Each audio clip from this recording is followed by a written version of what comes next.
was pro-Palestine demonstrators on university campuses.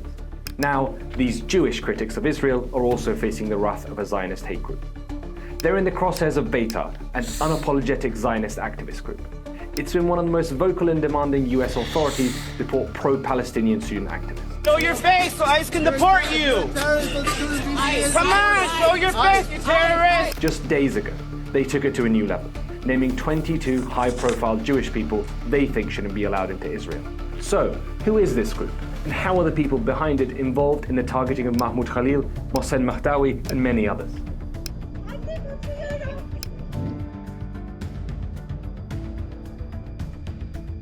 Betar's founding goes back to 1923 by a man called Vladimir Jabotinsky.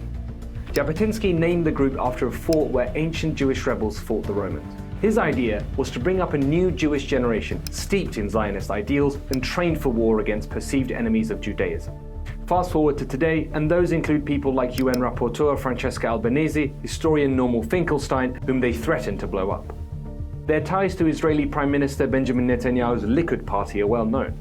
But that hasn't stopped other pro-Jewish organizations, like the Anti-Defamation League, from calling them a hate group. The Betar movement, led by Vladimir Jabotinsky, by Zev Jabotinsky, changed Zionism and therefore changed the history of the Jewish people. We continue, and I continue, to put forth its basic principles and convictions. So how is Betar involved in the deportations, and what are they actually doing? To fully understand what Betar is all about, you can't go without mentioning Project Esther. That's a self-proclaimed blueprint to counter anti-Semitism in the US since Israel's genocidal attack on Gaza sparked outrage against Tel Aviv and its allies. The aim is to go after the pro-Palestinian movement and its high-profile supporters with the help of officials in the Trump administration. Soon after all this began, Betar's then US chapter director Ross Glick said they had started compiling a list of so-called Jew-hating foreign students on visas in the US. And it looks like the move has gotten traction in the White House.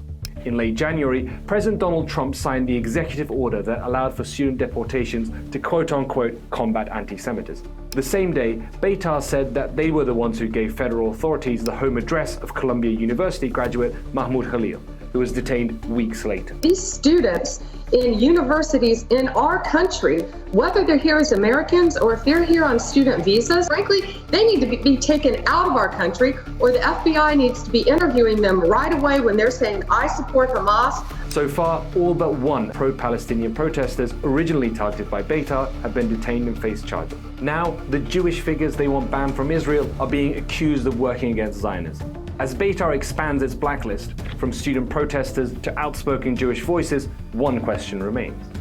How far is this Zionist hate group willing to go, and who's next in their crosshairs?